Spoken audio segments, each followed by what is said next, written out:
Just live good, man. Come together and make the violence done. Jamaica, I can help you protect our citizens. Jamaica Eye will play a part in increasing your public safety. Jamaica Eye is part of an island-wide network of camera surveillance systems designed to increase the safety of you, our citizens. If you have a camera system outside your home or office facing a public space, log on to jamaicaeye.gov.jm today. Jamaica Eye, we're all connected. The Ministry of National Security, creating a safer and prosperous Jamaica. So who keeps our taxpayer money in check? Well, the PAC and PAAC help watch over the country's budget. And one might sound like it just have an extra A, but they're way different. Here's how. The PAAC and PAC are two committees that watch the money. The Public Accounts Committee reviews government projects after them close. They do a post-audit check to see what problems arose with the costs and call officials to explain decisions that cause budget mismanagement. And then they recommend corrective action. So the problem will happen from when, not happen again. But what about the money we are spending right now? The PAAC. That's how Public Administration and Appropriations Committee pretty much means your money will protect as it happen, we check. While projects go on, things are accurate. As government spend the nation's budget, PAAC reviews it. They examine proposals and summon officials to find problems before them don't use it. So the PAC and PAAC are two parliamentary committees that watch over the country's wallet to protect the budget and keep it in check. And you can get involved. Just visit jampja.org. The Live Good initiative is aimed at promoting healthy, respectful relationships at home, at school, and in our communities. Let's return to the days when members of our communities all participated in rearing our children with kindness, good manners, and discipline. Let's respect each other. Let's become our brother's keeper. Let's replace violence with understanding. Let's all strive to live good. A message from the Ministry of National Security.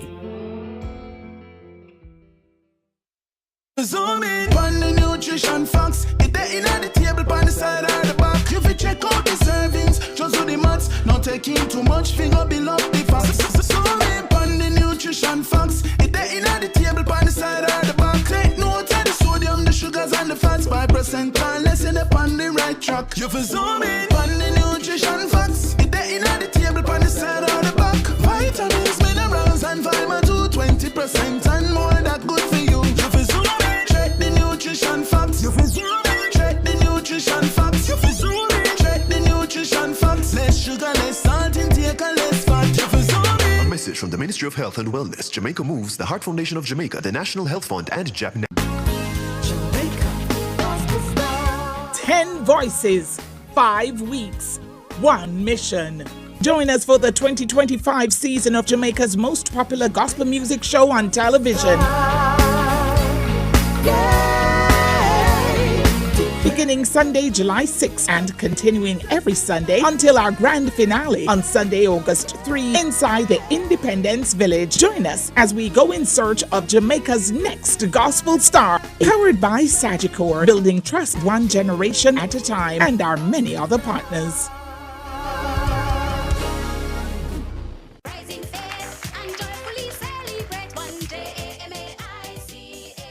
Jamaica have it all. Jamaica, you have it all. Hey. Small island with big vision. Hey. Champion in the Caribbean. All of believe when the vibe in my country so sweet. Me love the music, turn up the reggae beats. Me love my food and my culture. Me no pride no fuga overseas. Jamaica still. The creator still. Pantomime still. Negril beaches and the sunshine. You can't hear me good, listen to your eyes. I jump down this.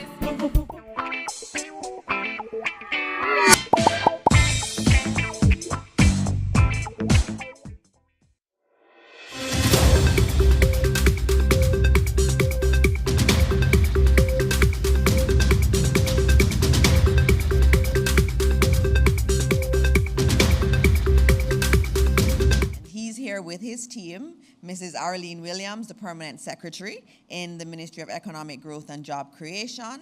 We also have Mr. Leonard Francis, the Chief Executive Officer of the National Environment and Planning Agency, NEPA.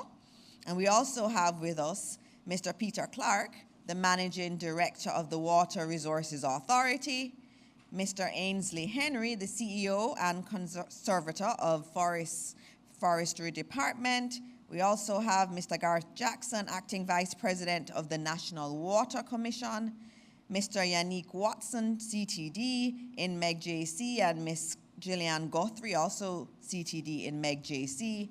And we also have the weatherman himself, Mr. Evan Thompson, Principal Director in the Met Service in MEG-JC, and I know there are other senior officials from MEG-JC. We also have Mr. Dwight Wilson, who is a Senior Technical Director in the Ministry of Local Government and Community Development with us, and we will be joined by some representatives from the JCF and also the Jamaica Fire Brigade. Now, as you hear that list, you know what our topic this morning is. It is about water, and it's a very important press briefing that we will bring. Usually as we start these briefings, I usually go through a long litany of things that are going wonderfully well in Jamaica, but you know, this morning I'm not the happiest, a little bit down because of the West Indies cricket team. Quite down. I saw them playing on Saturday and Sunday, and I want to forget what happened on Monday. But I do hope, as many of us who love cricket, that we can get it together. But there are other good things. This week on Monday, I had the pleasure of going around one of our parishes, especially in the rural areas, with our rural school buses that are being rolled out, and that was wonderful. I was able to speak to parents and children about the new bus service, and parents everywhere we went said that this is a game changer for them. It means that they will not have to spend the kind of money that they usually spend to try to get their children to school. Yesterday I was with principals in regions 2, 7, and also 6, and they were making the same point that across Jamaica, especially in rural Jamaica, children go to school some days of the week. They don't go every day. And one of the reasons for that is because of the cost of transportation. And so the school bus system is delivering to our people something that they desperately need. And so I'm all here for it, and I'm all here supporting our rural school bus system because it is something that is transformative and will transform the lives of so many of our children. Our children in rural Jamaica are just as smart as children in urban settings, and we have to give them that chance for them to be successful in life. So I will stop with that one, Minister Samuda. Only one good news story I'm focusing on today because we want to really get into the briefing. And so I ask you to welcome one of our best ministers in this country, someone who works very hard, someone who I admire a lot. He is always on the go. He is absolutely brilliant. He is one that helped me to navigate cabinet when I just came to cabinet. And I know that we are very lucky as a country to have him and his expertise and his brain leading us in the ministry that he is in. And so I ask you to join me in welcoming the Honorable Matthew Samuda, Minister with responsibility for water, environment, climate change, and blue and green economies. Good morning, Minister. Good morning, colleague, minister, and friend, and thank you for your warm welcome. Minister, the Honorable Dr. Dana Dixon, Minister of Education, Youth, and Information. Allow me to also extend greetings to your team, the senior team from your ministry. Of course, this morning I'm joined by members of the Integrated Water Resource Management Council, which is indeed a council of cabinet which looks at the water sector. And that council is made up with several members from agencies within the Ministry of Economic Growth and Job Creation, which is led by Mrs. Arlene Williams. Of course, allow me to acknowledge her CTDs heads of agencies from the Ministry of Economic Growth and Job Creation, of course, representatives from the council, including members of the Jamaica Fire Brigade and indeed members of the JCF. Now, it is impatient of debate that we are experiencing climate change. And one of the impacts of this changing climate is indeed shifting weather patterns. So it is unusual for us to be having this discussion at this time of the year, but it is a discussion that we must have. And the discussion specifically that we will have this morning is related to current weather conditions and the impact on water systems and water supply. So how we're going to proceed with the discussion, with your leave, Madam Minister, is I'm going to invite, firstly, Evan Thompson of the Met Service, followed by Peter Clark of the Water Resources Authority, and then Mr. Garth Jackson, Acting President of the National Water Commission, to explain to the country the current situation, and then I will go into the government's response on the back end. So Mr. Thompson, perhaps you could join me and do your presentation.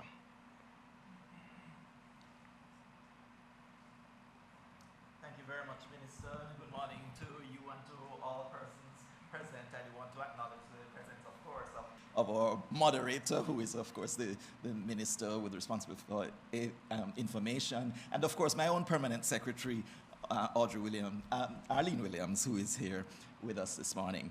All heads of agencies, everyone, good morning. I think the photo that you're seeing on the screen is probably the best way for me to start, because it shows that there's quite a disparity right across the country. In some areas, as you drive around, you'll see a lot of greenery, but in other areas, there's a lot of brown ground. And that means, of course, that things are drying out quite a bit in some areas. So I'm going to be talking a little bit about rainfall, but really focusing on where drought conditions are and, you know, what kind of drought conditions we are expecting. So moving on, I'm going to do a bit of a transition through the dry season, which would have started since December of 2024 and continuing through January, February, March, April, and then going into what is the early onset or the rainfall season that would normally have occurred by May. So starting with our slide showing January, in January 2025, we would notice, oh, I have to change those slides, eh? Okay, January 2025, a noticeable dryness was observed in all parishes when compared to the 30-year normal.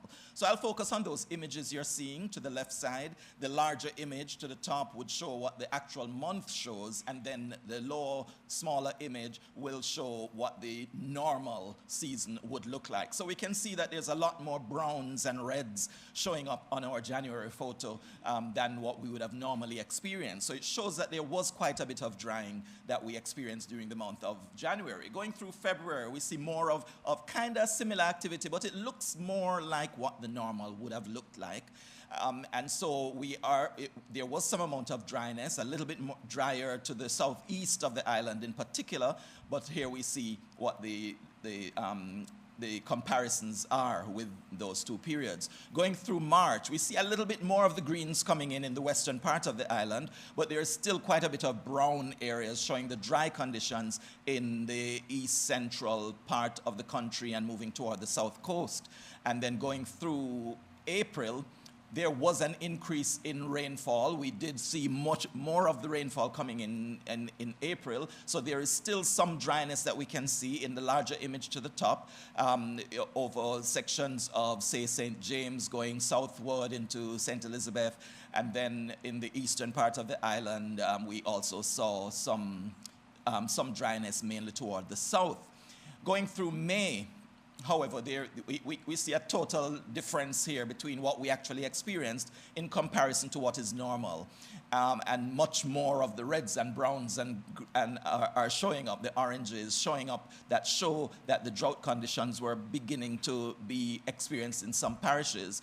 St. James really topped the list in terms of the dryness, but we had a number of other parishes that experienced dryness and some drought conditions at that time of the year. Going into June, here we see what the picture looks like. And again, we're seeing that in this case, we had more wetness in the west, but then the rest of the country showed up to be drier than what is normal. And we can see in the southern part of the island as well that the browns were kind of more entrenched, showing that that's where the driest conditions were being experienced. So we move into what we call the transition period, the wet and dry conditions for the early wet season, if you can understand all that jargon. But in the May-June period, significant dryness is noticeable over some of our southern parishes, while the converse is noted in the western end of the island. And drought conditions were determined for one parish, St. James, but significant dryness was also detected in 5 other parishes, and they are listed here. It includes sections of the east, sections of the north, and even south central parts of the country. So here now we look at what we are expecting, because there's an outlook that we continue to monitor. We have now started not only to look at the seasonal outlook, but we're looking sub-seasonally, where we look at smaller periods of time moving forward. So here we see in the period that we are currently in, going until next week, we are expecting lots of dryness, mainly over the southern part of the island. And you see that large area of reds and browns that is south of the island, but somewhat impacting on the island of Jamaica. And that's what we are expecting over the next few days. But then we are expecting the browns to continue in terms of the dryness continuing over sections of the island going through much of July. Here we have it even going into August, where we have those drier conditions that are expected to be impacting our island. Some of that could change in the longer term, but of course, we're looking at the immediate future, and we're seeing that there's a lot of dryness to be expected over the island. This is going into August. But then we take a look at our 3 to 6 month outlook. And for the first 3 months, although that's in the picture to the north, to the top, sorry, this is not north in this case, but the top of our image shows us that more of the wetness should be expected toward the western half of the island. But the eastern half could still continue to experience some amount of dryness, and this is for the period July, August, and September. As we move to the lower image, with October going through December, that's when we do expect to see a change. As you know, traditionally, we would have an increase in wetness or rainfall as we go through October, one of our primary rainfall season that prepares us for going into the next dry season. So we are expecting that we will have some amount of rainfall, that it will change the picture somewhat, but that is as we go toward the end of 2025. So that's where I want to take us, just for you to expect that the conditions we're experiencing with dryness are expected to continue for a while before the seasons change. Thank you very much for your attention.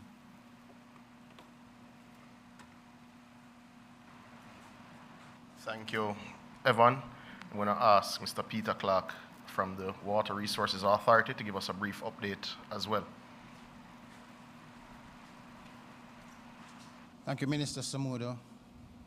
Good morning, both ministers, Minister with responsibility for information and Minister responsibility for water, my PS, my colleagues, heads of agencies, and all of us from the Ministry of Economic Growth and Job Creation. With regard to the water situation and water resources, we have to make it clear that with regards to our groundwater, which is the water in our aquifers, the water that we source from wells, that responds the slowest to lack of rain and dry conditions, because it's a deep set natural resource. So we can be pretty much assured that our systems that are served by wells will continue to be able to produce the amount of water that is required. However, our rivers and our streams and springs, those are more dependent on rainfall. They are what we call rain-fed. And so what it means is that those will respond a little bit quicker to a dry condition. Now, in our situation, a lot of our main rivers have what we call a base flow. And that base flow is enough to keep the rivers going through most of our dry periods. And even some of our more intense dry periods, we've had the rivers maintaining their flow. There are very few that really show a significant decrease in base flow.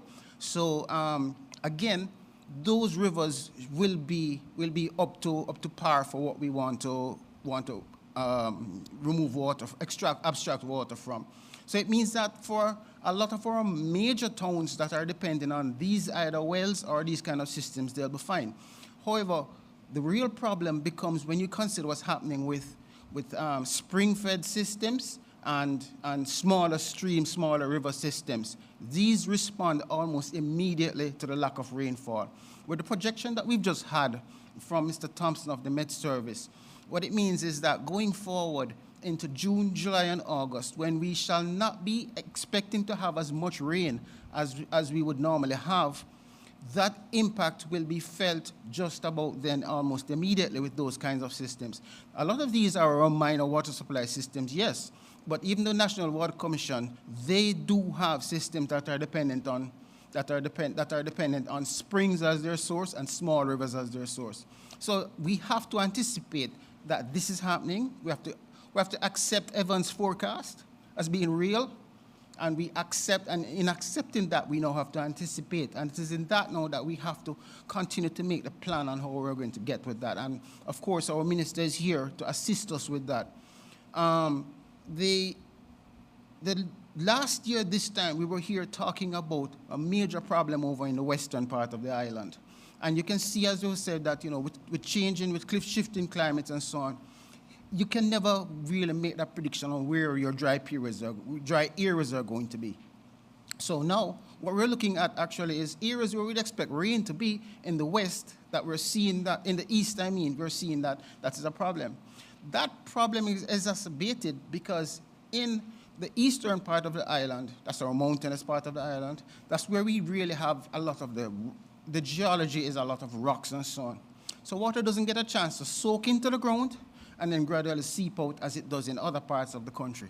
So especially between the central inlier, where we again have the mountainous rocks and hard rocks and so on, between the central inlier and the west and the eastern part of the island, we can expect significant impact on our streams and springs. And so that is the outlook, and that is what we now have to be arranging and planning for. Thank you, Minister.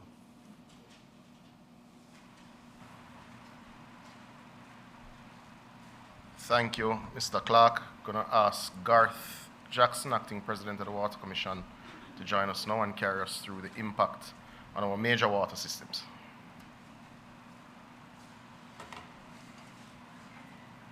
Morning all, ministers, permanent secretaries, colleagues, press. I just want to say a few words this morning about the dry season situation at the NWC. Or with the NWC systems.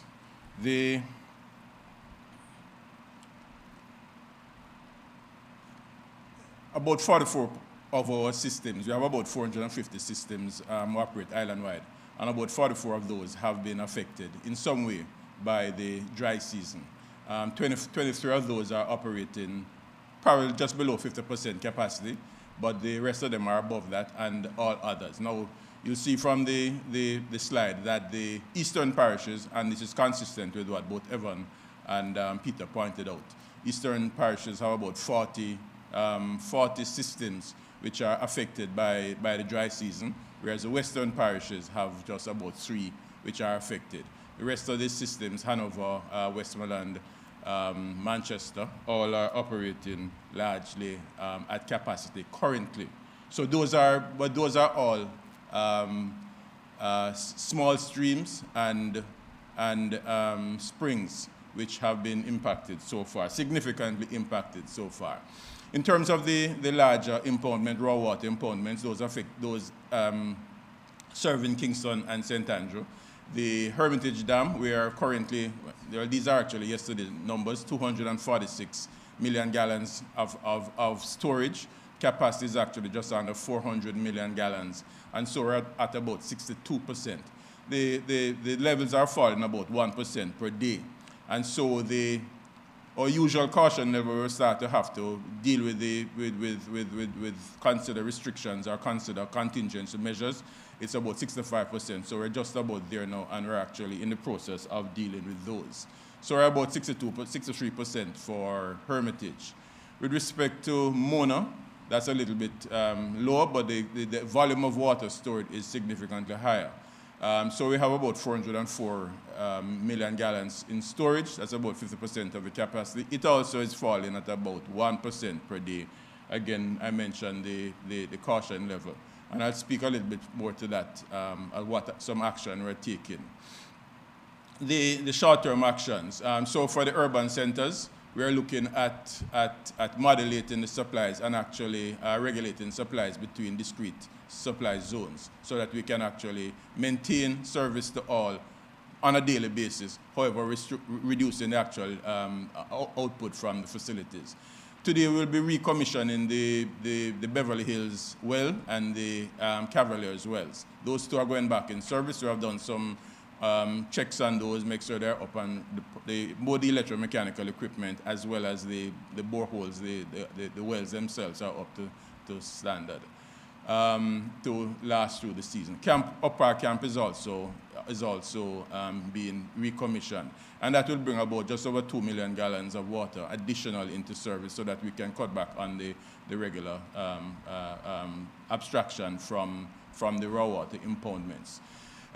We have just completed replacing a storage tank, a 1.5 million storage tank on the Hope property, and that will allow us some operational flexibility in how we distribute water to areas served by the Hope system, which is generally Hope Road, sections of Mona, going back into Ellison Flats and Goldsmith Villa, coming down as far as the JCF Commissioner's Office and sections of Wellington Drive, etc. We're also going to be looking at our interbasin transfers. We have water coming in from the Ray Corbett system, which serves the Greater Spanish Town area. It serves southeast St. Catherine, which is Portmore, Greater Portmore, Old Portmore, and Hellshire. And we'll be looking at how we regulate the supplies to those areas. As you're probably aware, we are doing some non-revenue water in the Greater Portmore area, and that would allow us to reduce the amount of input into those areas. The Yalas pipeline also has been perennially plagued by unauthorized connections, so we need to ensure that we double up our efforts to ensure that we don't lose too much water coming into the Mona Dam from that source. In terms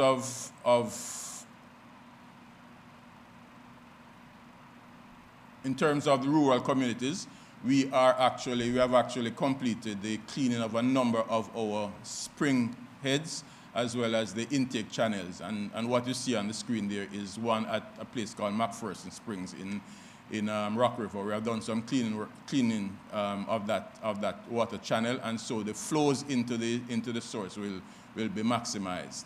We're also having to consider, although it's very uneconomical, how we treat with trucking, and also the ensuring that the wayside tanks are full. And of course, the important thing is to ensure that we can get the message out to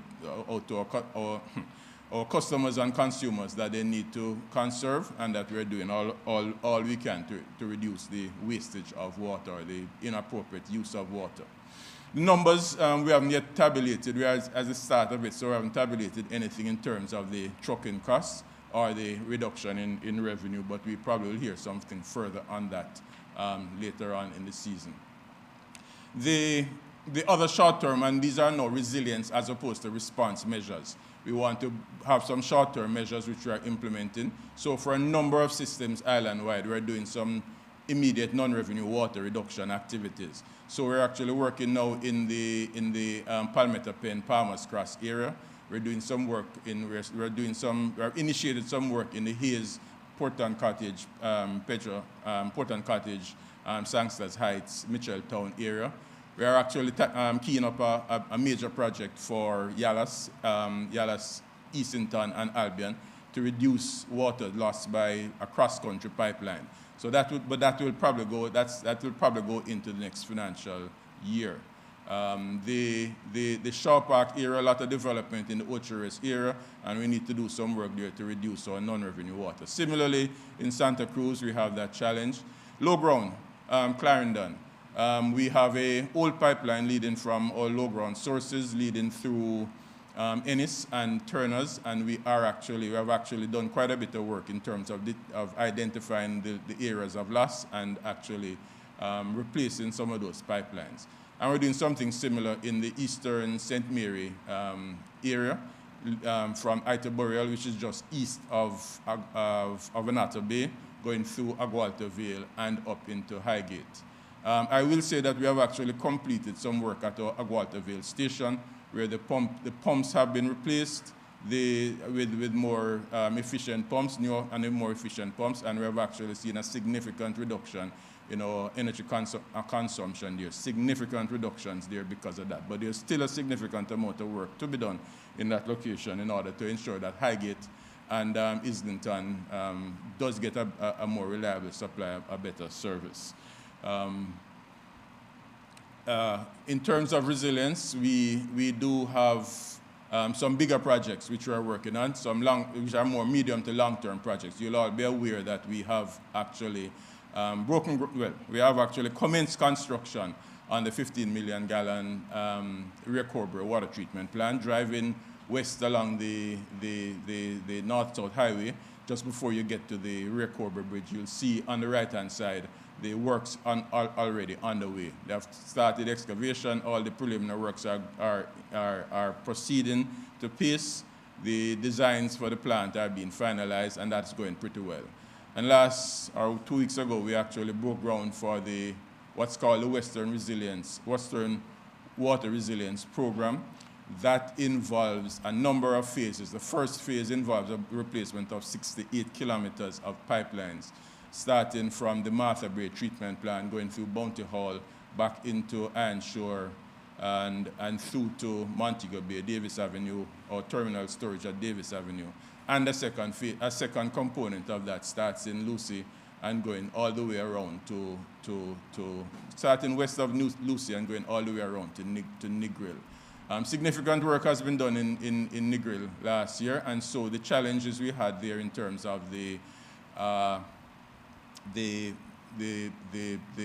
our ability to supply water to the community, we have been able to mitigate some of the challenges we had there, and we expect that shouldn't be occurring this year. And as pointed out earlier, the West has had more water than the East, and so we don't have that problem this year, but next year we know what's going to happen. A special thing I want to just point out, that we're doing some work on the Hermitage Dam. We're actually in the process now of reviewing today the design documents for a first phase rehabilitation of the Hermitage Dam. And that will include installing what we call drainage, grout screening, drainage screening. We'll be protecting the fault line in the area. We'll be looking at the intake pipe, the tower which supplies, which we draw off water from to serve at different levels. There are valves there's pipelines. We need to replace all of those pipelines so we can abstract greater quantities of water on a more reliable basis. There's also the walkway bridge going across the top of the spillway that we're going to be doing. And we'll be installing some dam monitoring equipment, instrumentation. So all of this is really about looking at the serviceability and extending the design life of the dam. In addition to that, however, we are actually in the process now of looking at an assessment of options for increasing storage at the Hermitage Dam. And that is going to involve, there are a couple of options we need to look at. We're going to look at whether we should raise the spillway level, or whether we will need to install or to construct additional dams either before or after the existing Hermitage Dam. So those are some options we're looking at for the medium to long-term resilience, water supply resilience to the KSA supply zone. Ladies and gentlemen, those are my brief comments, and I turn it back over to Minister Dixon and Minister Samuda.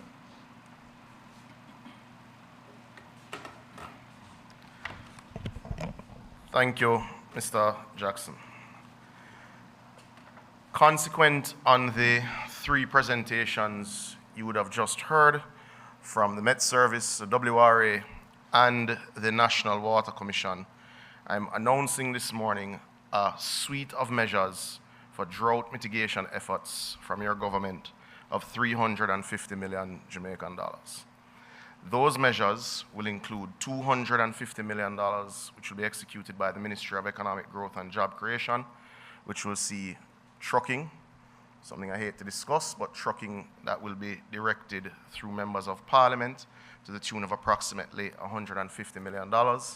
It will see further trucking support to the National Water Commission of approximately $50 million to service critical infrastructure and $50 million towards additional tank purchases. We also expect through the Ministry of Agriculture, and I've spoken to Minister Green and he asked me to share this with you, that we will execute drought mitigation measures for our farmers to the tune of $100 million that will be shared between water, trucking, drip irrigation systems, and grass purchases. He will speak to that in greater detail later this week. It is unusual that this sort of intervention takes place at this time of the year. And as Evan would have said and would have shown in his graphs, we are not getting the rainfall that is in line with our 30-year calculated averages. And that in and of itself creates a very difficult circumstance for the water sector, whether it be the NWC, the municipal systems, or the National Irrigation Commission, because it makes it very difficult to plan. But I do want to make the point. Over the last 9 years, the investments that we have made in our water sector have improved and made drought resilient over 350,000 Jamaicans that were not previously.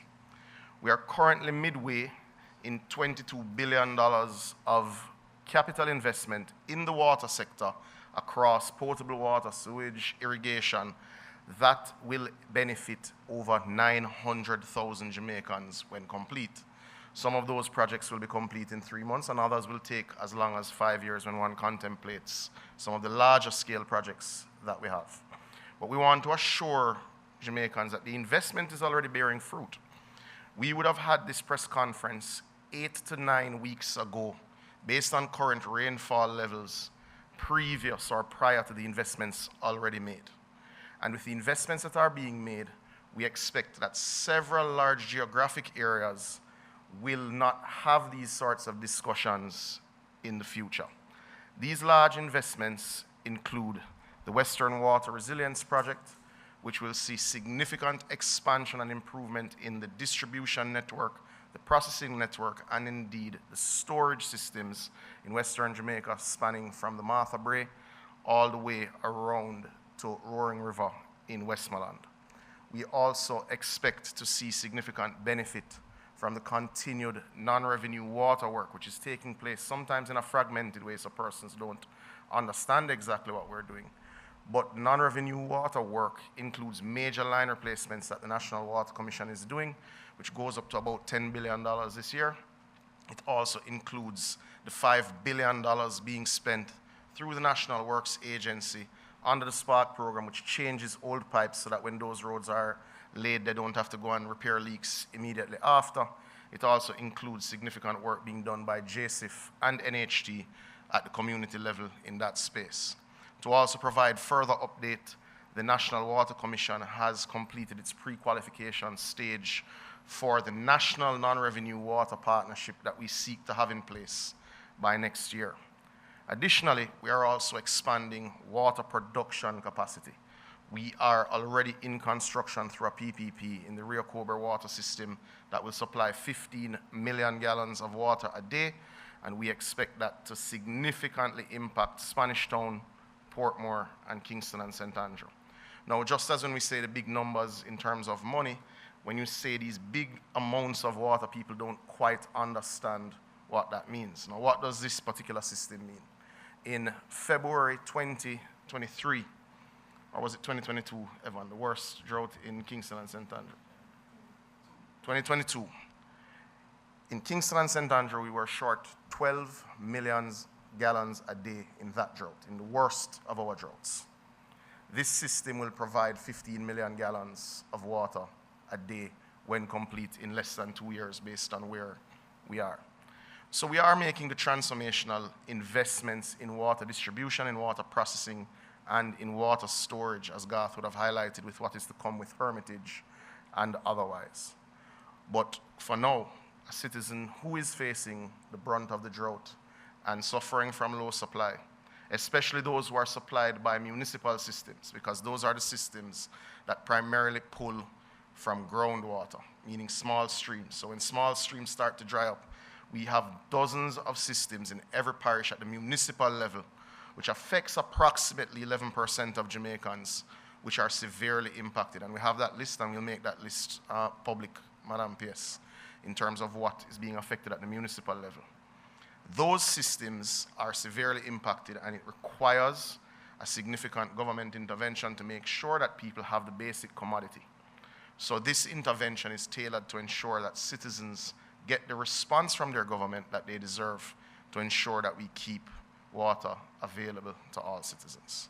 The agriculture side is covered and will be spoken of in detail, but Minister Green did ask me to remind Jamaica that we are also in a better place in agriculture as it relates to water supply, because recently we commissioned and started pumping water in the Parnassus irrigation scheme, significantly impacting southern Clarendon. Recently, very recently, he broke ground on the Pedro Plains irrigation scheme, which will transform water delivery to our farmers in St. Elizabeth. So, we are more resilient today to drought than we were 3 years ago, but we have more work to do. And we assure you that we will continue to do that work and invest behind the efforts of the Water Commission, of Rural Water Supply Limited that helps the municipalities, and of course, the National Irrigation Commission. But ladies and gentlemen, you have our assurance that in working through the Drought Management Committee of the Integrated Water Resource Management Council, the $350 million allocation will reach persons who are most in need. And we've already engaged members of the police and indeed members of the fire brigade and SDC to ensure that we manage social cohesion during the dry period. Thank you, ladies and gentlemen. Thank you, Minister. And as I said, as you hear, he just is speaking without notes or anything. He knows this area inside out. He's just an impressive Minister of Government. And so we are going to open up for questions. I know we have some individuals from the media here, and Naomi Francis is here. Good morning, Naomi. Over to you. Good morning, Minister, and good morning, everyone. Our online persons are also very attuned, very forward-thinking and preemptive from the government to have announced what has been announced this morning. We have a few members of the media with us. I know that Mahiri likes to start off, so let's do that, and then we go on the other side to Zara and the others, all right? Morning, everybody. Good morning. Mahiri Stewart, Nationwide News here. Yeah, so while following along with the presentations, I realized one key area that is being mitigated is non-revenue water. Could you give an estimate as to how much is lost through non-revenue water for, let's say, a year, and how much do you believe will be saved through these mitigation efforts? So it's not a one-size-fits-all in terms of the non-revenue water issues that we face in Jamaica. In Kingston and St. Andrew, the concluded pilot project would have brought non-revenue water from approximately 70% in 2016 down to 38%, meaning we were losing up to 70% of the water in Kingston and St. Andrew in 2016. When we formed government, we're now at 38% in Kingston and St. Andrew. Now, what that means is we used 55 million gallons of water daily to service the network in 2016, and today we use 37 million gallons daily to service the network in Kingston and St. Andrew. So imagine all of the high-rises, all of the townhouses, all of the apartments, all of the businesses that have been built in Kingston and St. Andrew. You use less water today, 10 years on, than you did 10 years ago. That pilot was extended to the Portmore area. It is around 40% now, also down from about 70%, and we've seen consequent reductions also in energy usage because you're not pumping water into the ground in that regard. Now, what would have come to the fore last year with the Negril issues, and certainly the issues facing the western part of Jamaica, was just how bad it was in some of our townships where pipes were laid 60, 70 years ago. In Negril alone, we were able to last year reduce line losses by over 3 million gallons of water daily. So that gives you an idea of just how much work we still have to do. It is why the government, through the partnership with the World Bank, went out to international tender for a non-revenue water partner. That procurement activity is still underway, but pre-qualification is indeed finished, and we expect to wrap up that procurement later this calendar year and sign a partnership or two next year. And second question, you did speak about climate change earlier and the effect that all of that has on the mitigation efforts that are being conducted right now. But in terms of the future, you have spoken about the fact that there are projects that will be completed 3-5 years down the line. But in terms of climate change and how much it is constantly making things worse, especially for the Caribbean region, does it worry you that as climate change worsens, it may cause the ministry or the government in general to continue to have to put more mitigation efforts in place in the future? Not may, it will. The reality is the changing climate was projected, or was targeted for expected temperature rise of 1.5 degrees Celsius. There are some scientists who say we have already breached that point. So national adaptation plans will have to keep pace with the climatic realities. Jamaica is nearing completion and is doing its final review of its national adaptation plan. Now that contemplates that because of the changing climate and because of the shifting weather patterns, some things have to be done, meaning you have to climate-proof your agriculture. You have to use what we call JSTRAT, which is the Jamaica Systemic Risk Assessment Tool, to evaluate all of your infrastructure. So something like roads have to be moved inland because of saltwater damage to those roads. But in the water sector in particular, you have to out-invest to protect the resources that you have, being very clear that you may have reduced resources at that stage. And one of the major things that we have to do, or certainly two major things that we have to do, is one, stop wasting it by pumping it into the ground with old leaking pipes, which will significantly reduce our demand nationally, even while you expect economic expansion because of the policies of the government. And secondly, you have to significantly increase your storage.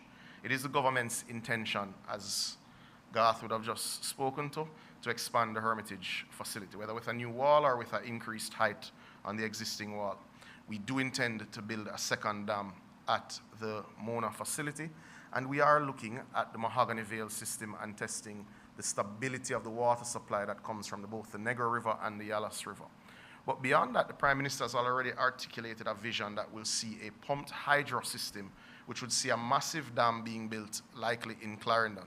Now, these works are all 2 to 10 to sometimes 15-year works, because the feasibility studies alone require to go through more than one cycle to check the reliability of those water systems.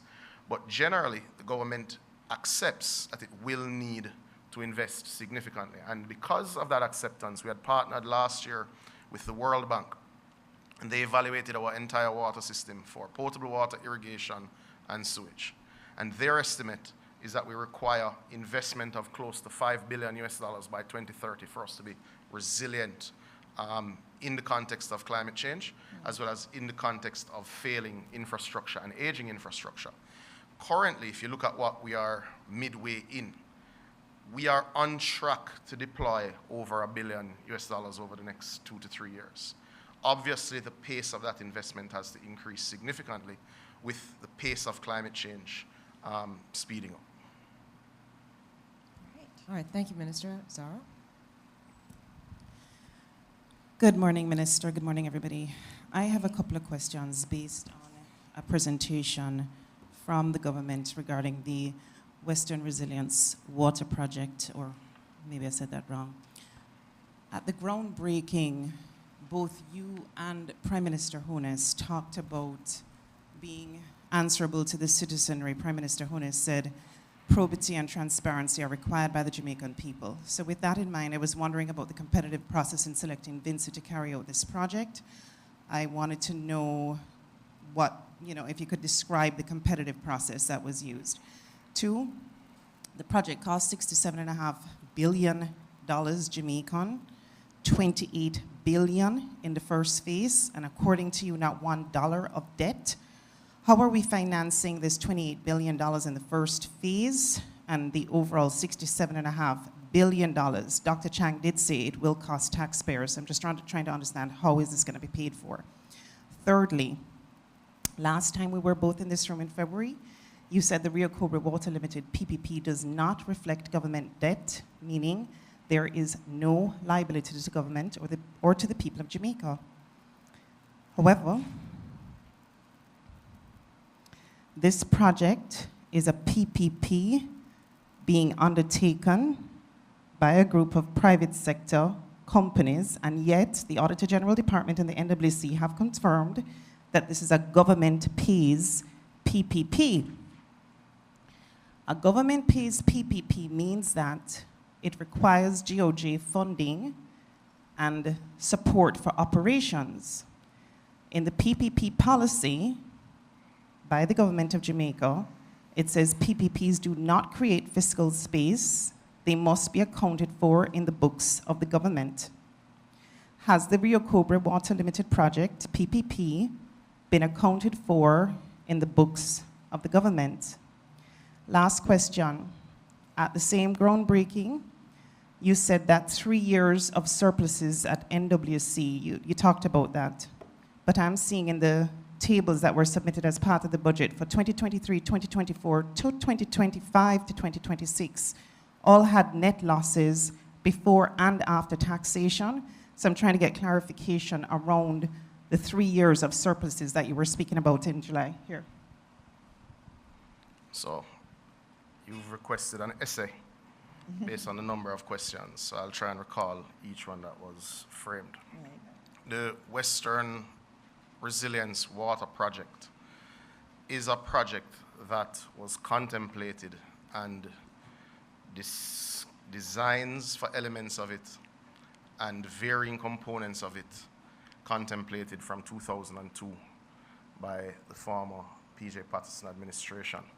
It was around that time they built the Logwood treatment facility in Hanover, which serviced quite a bit of Hanover and indeed Negril. You'll note that the same contractor would have built and designed that system, and that was their entry into the national water sector. During that period, fiscal space has been particularly limited. So varying elements of the water network have been allowed to degrade on the back of 25 years, 30, sometimes 40, of disinvestment in those issues. The lines, for instance, from the Martha Brae into Terminal Reservoir in Montego Bay are severely degraded. The usual standard is if a line like that breaks 4 times a year, you'd replace it. We've had weeks where it's broken 4 times in a week. So that line, which supplies over 250,000 persons, is at the end of its useful life. Now, fast forward to 2024, when the western end of the island experienced its worst drought in history, where Negril saw hotels having to pump water from swimming pools to support urgent needs, where the fire brigade had to jump in and help us to keep schools and health centers open, where we had to coordinate very closely with the security forces to maintain basic social cohesion. You will recall that the project was declared an emergency last year. There was not a competitive process. We used the firm that had worked on the varying nodes of the project for over 20 years to do the engineering and consequently to take on phase 1, which sees 68 kilometers, I believe, of ductile iron pipeline to be laid. Now, what that will do is significantly reduce non-revenue water and leaks for the common person listening, which will by itself increase by several million gallons supply into Montego Bay, into Trelawney, and into Hanover, into Negril. The project is an emergency implementation, and I think every single citizen of Negril, every single citizen of Lucy, of Green Island, of Montego Bay that was out of water for some 7 days last week will agree that the project is an emergency. So no, there wasn't a competitive bid. We use a firm that has been working on the project for over 20 years. Secondly, the project is being... Can you allow me to finish and then I'm sorry, hang on, Zara. Allow, because you had a very long series of questions. So, Minister, if you could, please. I know, but allow... So when was the weather issue, Evan? Was it 24 or 2023 in the grid? The big one? You know, we're tracking over 100 water infrastructure projects. If you want specific dates and specific things, you can submit questions through the ATI Act at any point. If we miss a date by a year or by a month, I'm happy to admit so. However, the project was declared an emergency. We moved immediately into the engineering phase. Once the engineering phase was complete, we went through a shortened PIAB process, which the Ministry of Finance approved. Then we moved straight into direct contracting. We are now in the construction phase of a project that is an emergency. Last week in Coral Gardens, you had 2 major line breaks that saw all of St. James, that is supplied by the northern system in Montego Bay, out of water.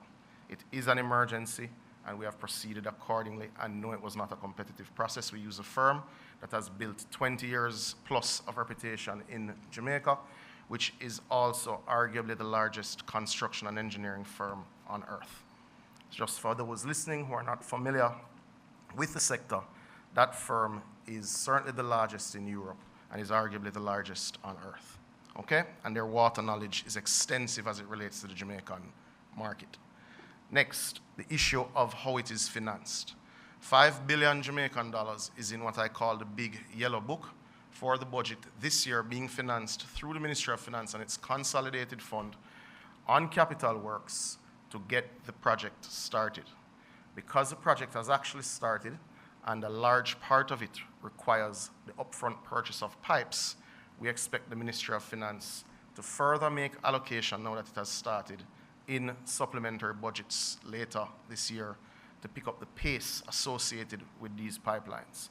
But this phase will see some 68 kilometers of pipeline replaced, and it is funded by taxpayer dollars through the consolidated. Perhaps I could get some water. Through the consolidated fund. The next question is very simple, and you can direct that question very clearly to the Ministry of Finance. The project has not increased the debt stock of Jamaica. Jamaica's debt stock relative to GDP continues to decline. The project is being funded by local private sector as well as through international support partners, which I hope I'm pronouncing it properly, Proparco, and indeed IDB Invest. Now, those partners came on, and they will tell you, if you have discussions with them, that they viewed it almost as development financing. So they have put forward the funding to the consortium at unprecedented terms. Local dollar fixed term financing, yes, at 15%. That is far cheaper than what was announced by our neighbors who have floated bonds for over 500 million US dollars, in US dollar terms, at 8%. Now, when one calculates the depreciation expected on any developing country's dollar relative to the mighty US dollar over a 20-plus year period, and you contemplate the impact of inflation, it is as close to free as you will get. Now, the NWC pays arrangement, funded by the government, as you have alluded to, is not as you explain. There is a payment reserve account, there is a debt service reserve account, which any loan facility, whether you're buying a car as an individual or as a government, are signing on to any sort of arrangement. It is a PPP. The government is not without involvement in the transaction. It is why at the back end of the transaction, when the terms are complete, a brand new plant, for all intents and purposes, is handed back over to the government. So the government's cost of financing the project is related to its debt service and its payment reserve account. That also is what accounts for the increase in cost, because it was not contemplated when the project was designed that the local market would not have played a far greater role in financing this project. It is to be noted that the consortium went to the local market several times and was unable to secure local financing for the project. It is our international partners who saw the viability of the project, who thought very highly of the project, who have invested in an unprecedented way in local currency at a rate that it will come down. It also, your fascination with the project is noted, but it also does not indicate in any of the stories that you have written that there is room and incentive for both the government through the Water Commission and indeed the consortium partners to refinance at particular points in the life of the contract. But, ma'am, I didn't interrupt your questions, all right? The reality is the project has not increased the debt stock of Jamaica. The project does expect, as any investor would, that if I'm going to produce XYZ, you are going to consume that material and pay for it, which anyone would expect. Thank you, Minister. I have two from online, and bear with it, we were getting back to the presentation. Concerning the $350 million that will be done with drought mitigation, I suppose the person joined a little late, so if you could reiterate the preference to ensure that agricultural areas are fully serviced, and what about the contemplation of water lockoffs should that be, should the dry spell increase to a full-out drought? Thank you, Naomi. So there is real recognition that our farmers are on the front line of any drought. We are in a drought. So I don't know if they're thinking that drought is coming. We are in a full-out drought. So our farmers are on the front lines of any such fight to mitigate. And we have allocated $100 million through the Ministry of Agriculture that will see water deliveries, support for small irrigation, drip irrigation systems, and grass purchases. But I don't have the full details on that. Minister Green will speak on it in much greater detail later this week. The other $250 million allocation will be primarily focused on critical infrastructure and indeed communities which are impacted. Now, many of the communities which are impacted are outside of the National Water Commission utility footprint. These are the small municipal systems which serve about 11% of the population, which are largely fed by streams. So a lot of trucking will go into these areas to ensure that people have access to the commodity. But we also accept that in times of drought, where yes, there will be lockoffs, there is already some regulation based on systems in place. We thought it important to bring the level of the issue and the scale of the issue to the public's attention. The Water Commission will need additional support because ultimately they provide a vital service at a relatively low cost based on the cost of production of water. And the final question that we'll take online, is there a schedule, I think it's a follow-up really, is there a schedule to ensure that, I suppose they're really asking about a preemptive measure that the NWC could put in place to ensure that there isn't a rush for trucked water in terms of whether or not there will be a schedule for water lockoffs and or trucking of water to residential areas in particular too? At all times when the Water Commission regulates systems because of either mechanical issues or climatic issues, the information is made public through the JIS, through their normal press releases. I will encourage citizens to consult the local papers as well as the NWC's website. There will be some regulation, which is why we'll be doing some trucking. There is no way around it with the current rainfall that we have. But one of the measures that the public should be aware of is that we did purchase 8 additional trucks last year. We have increased the fleet to 24 currently, but that is still a fraction of what is required. We are already taking steps to increase that fleet to 32 on the Water Commission side, and we are working with our partners in the Ministry of Local Government to engage local suppliers to ensure no community runs dry. All right, thank you, Minister. I think that's it from the online questions. I do know that the Prime Minister has a very packed day, Yeah, we do. including handing over JUTC buses. Minister, back to you. All right, thank you very much, Naomi, and thank you for all the questions. Thank you, Minister, for answering all of the questions you've had, and thank you for your leadership. I will tell you, from last week, he wanted to do this briefing. He called me every day, and he was arranging for this briefing because he really wanted to be able to explain to Jamaica what's happening and what he is doing. I know he personally was lobbying the Ministry of Finance to release funds to assist us in all of what you've heard, the 350 million allocation that's been done. So I want to thank you, Minister, and I want to congratulate you on all of that hard work. And as we close out this morning, I again want to remind everyone that we're at an exciting time in Jamaica. When I went into St. Thomas with the school bus, a little girl looked at me and said, "This is like in America. We get what they have in America." And she was just so happy. And she said, what's good for them there is good for us here. And in Jamaica too, through speed, through our efforts to be more efficient, we're making changes, as you all know, to vehicle registration and fitness, making it a lot less onerous on individuals. And starting July 21, which is Monday, we're doing something else that is very progressive in nature. We are no longer going to have those awful decals on our windows. Our motor vehicle registration and fitness certificates will be transitioning to a digital process. What does that mean? It means that you will get an email with those. You'll also not need to print it out. So when you are stopped, the police officer does not need to ask you for it. All that information is already contained in his system. And all you need to do is to just click, download, and save it, and just drive. This is how we're making things very different.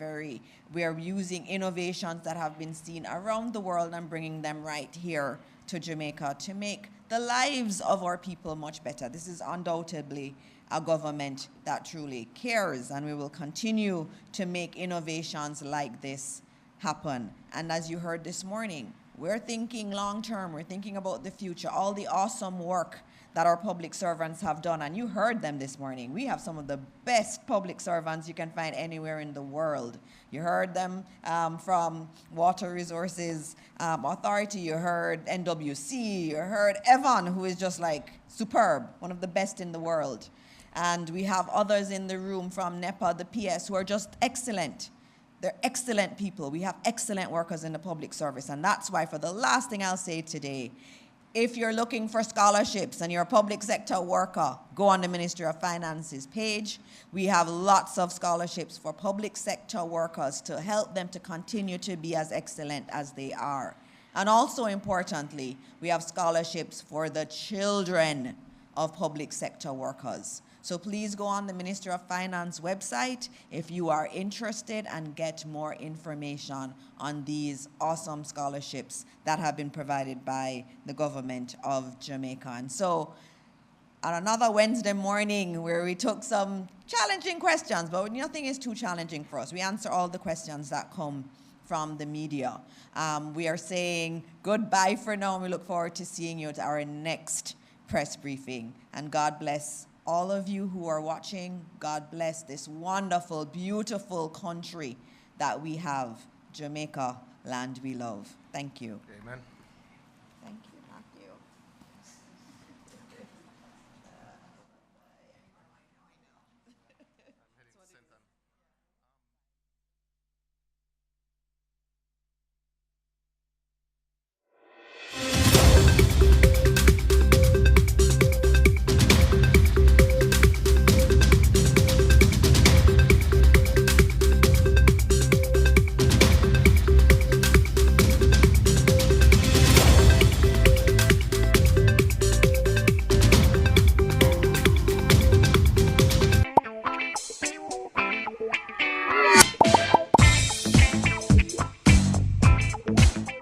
When they'll submit it, and when is the next CDF meeting?